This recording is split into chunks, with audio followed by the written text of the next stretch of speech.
Well, welcome to the Excel in Retirement podcast, where we help good people make wise financial decisions so they can excel in their own retirement. Your guide is David Treese, a financial advisor who shares his expertise to help you achieve greater peace of mind about your finances today and have the information you need to create a plan for your future so that you can excel in retirement. I'm the host, Andy Traub. Today, David's going to talk us through a few key ages and talk about why they're important when it comes to retirement.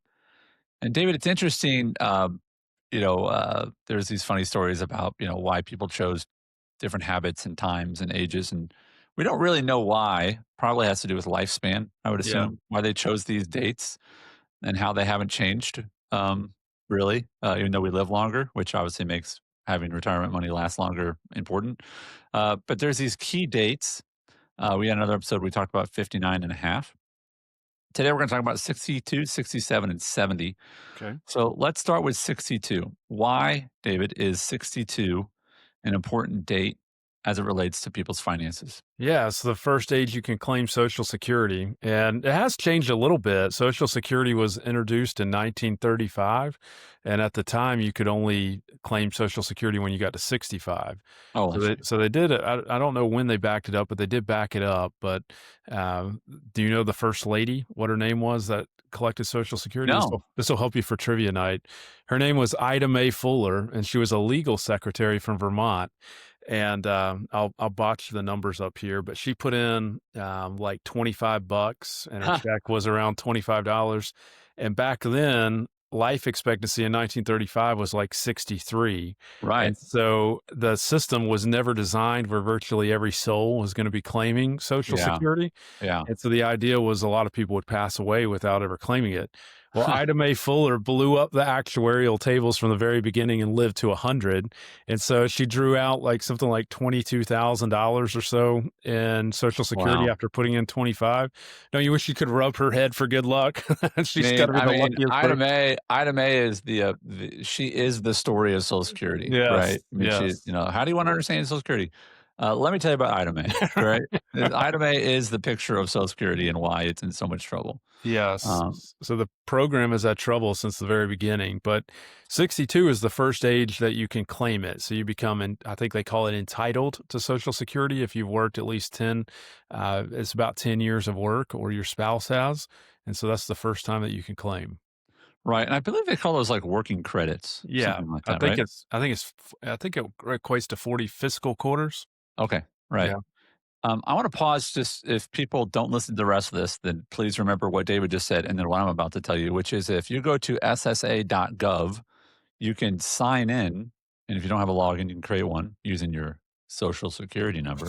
Um, and you can see a lot of information about your social security. A lot of people had just never done that. Yeah. It is sort of, oh, it happens. It's like, oh, I can see what it's calculating right now, and do I have enough working credits and things like that? So, it's actually pretty well laid out site in my opinion. Not maybe not the whole site, but that one piece of it is really quite helpful. So I would encourage folks to go to ssa.gov, and you're paying for it through tax dollars at work. So go check that out. So Andy, when you logged in the first time, was it hard for you to get logged in? Did you have any difficulty? I feel like it took a little bit, but it wasn't Yeah. like days. I feel Yeah. like I was able to get in that day. I don't think Right. it was too bad. I don't Yeah. remember it. That you hear a lot of people getting frustrated. You used to have to wait for them to mail you something, a code, and That then you'd go back online. But now this whole two-factor authentication, you Yeah, don't I have to think do it that. was I don't remember having to do that. Yeah. There's some stuff I've had to do with Google, like when you used to list your business with Google, they used to like mail you a postcard or Right. whatever. I But remember that. but Yeah. I would encourage you to check that out. And if nothing else, like you don't want to be surprised that something's gone wrong. So whether you're 23 or 63, like go to ssa.gov and log in. Another Um, important reason to do that is if there's any discrepancy with yes. your what you paid in taxes as it relates, because it should give you a breakdown of what you and your employer contributed to Social Security and Medicare, so you can get those corrected if they're wrong, which can be important. Yeah. Right. Yeah. Yeah. Yeah. I mean, think about it like this, even though, what was her name? Ida Mae? Ida Mae Ida Mae? Fuller. Even though Ida Mae, broke the system, but like, if it says you didn't put in enough, it's not going to give you as much back. Right. Right. So you want to make sure that it did. that it communicates that. So that's when you're eligible to begin drawing Social Security benefits.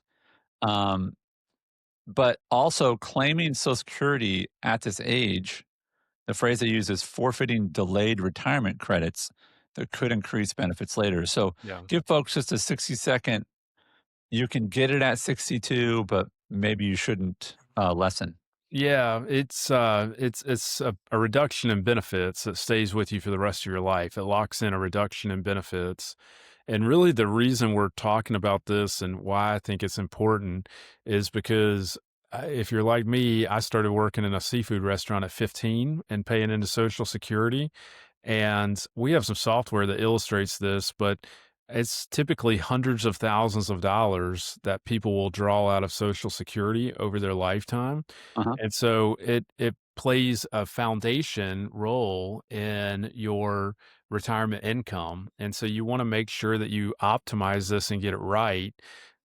It's super important to do, and it's just often overlooked by many people, and they don't think about how they're going to draw off their Social Security, and they don't coordinate their benefits with their spouse. It's super important to coordinate your benefits with your spouse because you have to remember when one spouse passes away, the remaining spouse is going to be left with whatever the higher benefit is, and so you want to coordinate your strategies together. So just to dive in that for a moment, if one spouse is getting 3,000 a month, the other one's getting 5,000 a month, and one of the spouses passes away, then the remaining spouse gets to keep they're the 5,000, Yes. right? Yep, and Okay. then you also the other thing to think about this, and this is probably a topic for another show, but you have what some people call the widow's tax when suddenly you're taxed more because you're not filing your tax return together potentially, Yes. Yes. and if you're wanting to maintain the same standard of living, and so you've got that to combat as well. So just to break that down really quick, because I think that's a really important point. When when you file your taxes together, it's saying, okay, let's say let's use silly numbers, but let's say if you file your taxes together, then it's okay. If you don't make over $100,000 together, then this is your rate. But Yes. the minute you take away one of those people and you file taxes by yourself, maybe that number is now 50,000, and you're like, wait a minute, I'm making more of that myself. Yes. So the widow tax it sounds as bad as it is, which is that your spouse is gone and your tax rate could go very well Yeah. up because there aren't two people to divide that money by, Right. So that right? makes having diversity of your accounts and the tax status of your accounts all the more important. So if we're too heavily weighted to tax deferred, that it could potentially increase our taxes. And so that makes it very important to have some tax free money potentially as well. So as David was just saying there, then if you've got a huge bucket of money that is tax deferred, you haven't paid tax on that, and suddenly Yep. your tax rate has gone up. So if your spouse passes away December 31st, January 1st, you've got a new tax rate and you've got all this money that hasn't been taxed yet. Right. It will now be taxed at your new tax rate. Yeah. And it's not that you're going to avoid that altogether with all of your money. Or you have to, or you should. It's just you want to have options, Yes. right? It's like, right now we're in this weird, crazy weather where 2 days ago it was 12 degrees. 2 days from now, it's going to be 65, That's right? crazy. And what I want to know is I want to know that I've got, my winter jacket, and I want to know that I've got my little light vest, right? Yep. I've got Got my both of them in the options, car. right? I keep both, and they're Yeah. all the clothes are all being used right now. You know what I mean? Yeah. Yeah. And Yeah. it's like I want to be prepared to pull from whatever I need to pull from, right? Is it And just but me with or your, does it seem I'm sorry to interrupt you. no, I was to say This was just totally off topic. Go ahead. go ahead. No, please go ahead. I was just gonna say, does it always seem like it gets warmer at Christmas? Like on Christmas Day, it always Just seems in the like South, yeah, just in yeah, the South, brother. I got yeah, friends in South Dakota, Indiana, and they are not yeah, warmer nor yeah. It Christmas. always gets warmer. All Yeah, right. I'm sorry no, to I I enjoy it. totally No, interrupted your no, it's train of fair. thought there. No, it's good. So you want to have options, right? Yeah. Now let's talk about something that else relates to. Let's go with the other part of 62, which is, let's just say you were to start pulling. You said something quickly that I want to make sure we go back and talk about that locks you in. Yes. So let's use some numbers of, let's say, $4,000 if at 62, and full retirement age, which we call FRA, is 70. Full retirement age for people born 1960 and after is 1960. Right. And then for people born 1959 and before, like for example, for people born 1959, it would be 66 and 10 months. For people born in 58, it's 66 and 8 months. And Right. so President Reagan and Tip O'Neill, the Democrat, got together in the early mid 80s to increase the Social Security age. So that's still playing out today. And so very soon, everyone born 1960 and after is going to be 67. So it'll be Okay. in a few years. 67 is FRA. Yes, Okay. All right. for So most people. at FRA is when you can take the most, right? It's going to cap Yes. and then it's locked in. And so just to understand that, and this is maybe morbid, let's just, but for the sake of math, if you go, okay, I'm only going to live until 67. Yeah. So I want to take my money now, That right? would make sense, right? Right, right, because they're like, "No, I'm gonna wait till I'm 67." No, nope, sorry. But if you the simple idea is if you wait, you get more, Right. right? But it locks that in. You can't go, Yes. "I want it. I don't want it. I don't want it. I do want it." Right? And so that's the locking it in, and that's why you can take it at 62. But you have to do some math on whether that's right, and also which spouse should maybe take it early or not. Yeah. Now let's talk about this. This is going to be part of this, and a lot of people don't know this. Okay. It can be a little confusing, but they have to understand this. The term Social Security, if we step way back and stop thinking about it like it's a government agency or just something that pays money, it's social, meaning people, and security, which is to take care of something. So the idea is to take care of people. So the government is supplementing the care of their people. Yep. Now, what it also says is, listen, we're not going to pay you all of your Social Security if you also are making a lot of money or Right. making a certain amount of money. So what they're saying is our job is to provide you this security if you're not making enough money. And the way they do that is they look at your taxes. So there's this really, I think, unknown, almost virtually unknown aspect of Social Security, which is if you make more. So let's just call it 24K, just to keep it simple. If you're making more than that, tell people what happens for every $2 you make above that. $1 is withheld. So you're penalized with that, is how that works. Right. From So if you 60. made an extra, uh, $10,000 on top of that, in that given year, meaning you're like, oh, I'm at Social Security age, I'm going to start taking my Social Security. Great, but you made $10,000 more than that minimum amount. Yeah. They're going to take $5,000 and not give that to you in Social Security. Essentially, yes. And Yes. that is effective from 62 until your full retirement age. Right. And After that's the 60. yet part. Yeah, Right. So right. what do they do with the $5,000, David? That's a darn good question. They hold it and and No, they no, I mean, no, we're not gonna get into government spending. I yeah. mean, where does your $5,000 go? When do you get it? So, from my research and understanding is you get it recalculated when you turn your full retirement age at Right, 67, right. They and then take it and they say, "You can have this later." yeah, Right? yeah, And then they add it in, but, who knows how much interest you get on that, if any, probably none, right? Like, it's not gonna grow.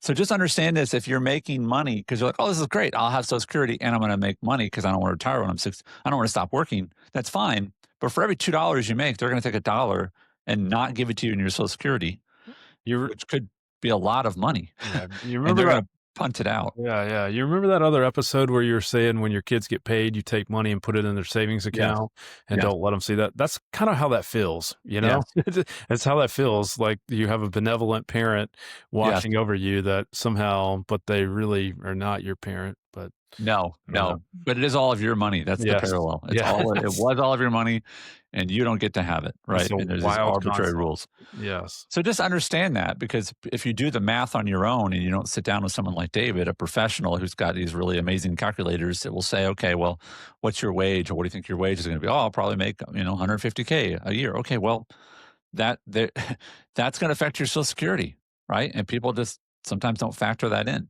Yeah. You'll get it eventually, but not until your FRA, which is your full retirement age. There's So, really a little bit of psychology behind why people claim at 62 too normally. yeah, tell me about that. Um, some people don't think they're going to live a long life. That's the first gamble, so to speak. And then the second thing is they don't think they'll ever get it because they've been hearing. I hear clients say, I've been hearing since the '70s that Social Security is insolvent and I won't get any Social Security. We still hear that today. Absolutely. And the Social Security Administration or the trustees produce a report every spring. And they've been saying for years, over a decade, that there's an insolvency date coming in the 2030s. And so it's around, it was around 2033 that they'll be able to pay about 76 or 77 cents for every scheduled dollar. Right. Well, we made that worse with passing the big beautiful bill this year Right. and moved the insolvency date up to 60 or excuse me 2032. Right. And so that is why a lot of people choose, I found, to claim at 62, whether that's in their best interest or not. Yeah. Because you think it's the, it's the same thing when people talk about a pension or like Yeah. a lump sum payout. Right.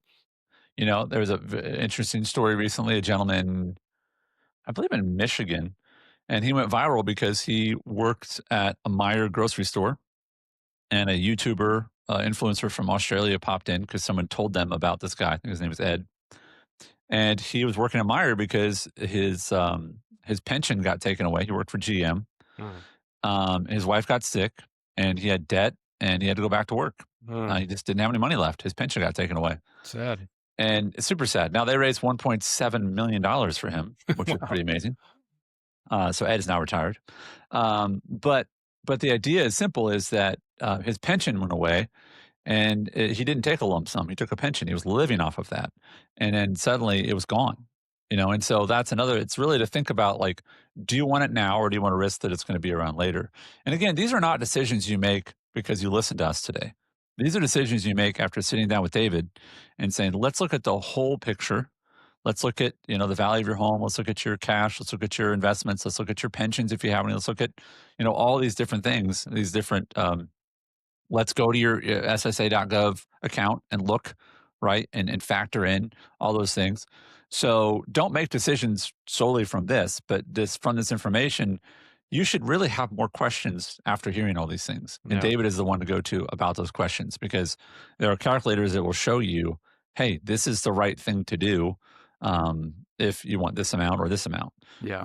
So that's very important, and also understanding the penalty of making too much money, Right. What right? I often tell people though is if there was a cut, if that did transpire, that makes all of our savings all the more important to shore up any deficit that there could be. And so that's why we really want to have a income plan and an investment plan figured out. Right. So talking about age 70, Yeah. that is when you have to. It's not going to grow. Your There's benefit's not going to get any higher. So yeah, you're there's best to turn it right. on at that point. There's no incentive to waiting past age 70. Now, from 67 to 70, you get an 8% delayed retirement credit. So your benefit grows, and at 70, you would get the maximum amount that you could get at 70. And that's But what, Ida Mae took it early, but Ida yes, Mae, lived a long time. yes, So she did. good for her. Right. Yes, she sure did. But after the 67, you can earn any amount of money. You could earn $1 million a year in your Social Security. There would not be a penalty for earning that $1 million. And so that's the other Right. big detail. Yeah. Or earning the 25,000. Right. Right. Yep, yep. Anywhere between there, you can Don't keep it. don't you think it kind of incentivizes people to quit working though, when you put those penalties on? I mean, that's where I think you just do the math. It's Yeah. like, if what it reminds me of, sadly, is there are people who, there are cliffs. There's cliffs sometimes in benefits. And so I have heard of and seen stories about people who have kids with special needs. Yeah. And if they make too much money, their benefits don't go down a little bit, they go away. Oh, And so they say, no, I'm not going to take that raise at work, because if I make too much money, the government won't help pay for, $200,000. So the $5,000 raise is not worth losing the $200,000 of benefits. But right. it gets into that thing where to your point, I think the answer is yes. It does not incentivize you to make more money. Yeah. Imagine if the government said, "Hey, for every dollar you make more, we're going to take 80 cents of it." Well, you have to start Right. looking at, is that time worth 20 cents on the dollar? And And you gotta sometimes it is. but most of Right. the time it's not. And you're pushing people out of the workforce that could be paying more taxes. And when Exactly. you're $38 trillion in debt, you would think there would be an incentive to like try to figure out Work. how to raise more taxes.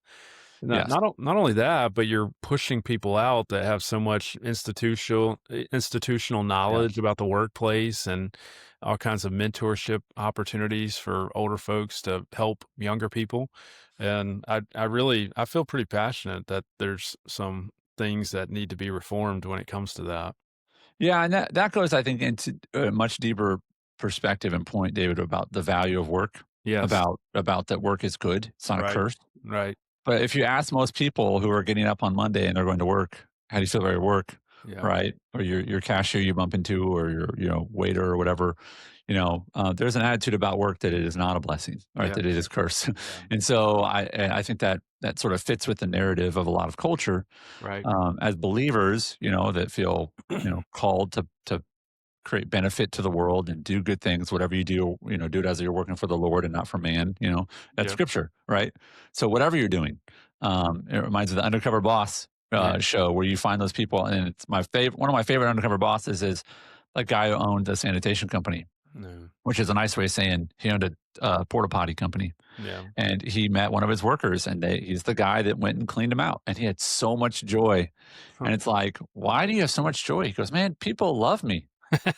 People love me, Yeah. and when they see me coming, they're like, "Oh, great. Praise the Lord, that guy's here." He's like, "I have a really important job." You know what I mean? And I'm like, Mhm. "Okay." Yeah. And that's an attitude. Yeah. So yes, I agree with that. A little bit of a tangent, but these things do tell us a lot about work and value. Um, and so in future episodes, and also in this resource that David's putting together, we're going to talk about age 65, which is where Medicare comes into play, and that deserves a whole another set of information. But when it comes to Social Security, unless you knew everything we just talked about, you need to reach out to David, Yeah. because it is. I'll just say this: it's a minefield. Social Security is a minefield, Yes. and if you navigate it, great, you can have victory. But if you don't, it really can blow up on you. Yeah. But So you gotta be careful in how you do that. And so David's email will be in the show notes. You can also just go to clientsexcel.com and reach out to him through that. David, I'll give you the last word. I was just going to say, we have some software where it will analyze how you and your spouse, if you're married, can claim Social Security and get the most out of it. So, to our listeners, I would love to extend the opportunity to get that report for free. We just need a few inputs, and it's really simple, and it will illustrate how you can get the most. Even if you're going to claim at 62, don't you want to know all the details Sure. of what is in play? And so, I love the report, and I would be happy to put that together, me and my team, for you. Absolutely. Thank you for offering that, David. And folks, thanks for listening. Thanks, Andy. Investment advisory services offered through Creative One Wealth, LLC, a registered investment advisor. Clients Excel and Creative One Wealth are unaffiliated entities. We are not affiliated with or endorsed by any government agency and do not provide tax or legal advice. Investing involves risk, including the loss of principal. No investment strategy can guarantee a profit or protect against loss. Licensed insurance professional. Insurance and annuity products are backed by the financial strength and claims paying ability of the issuing insurance company. Investment advisory services are provided in accordance with a fiduciary duty of care and loyalty that includes putting your interests first and disclosing conflicts. Insurance services have a best interest standard, which requires recommendations to be in your best interest. Advisors may receive commission for the sale of insurance and annuity products.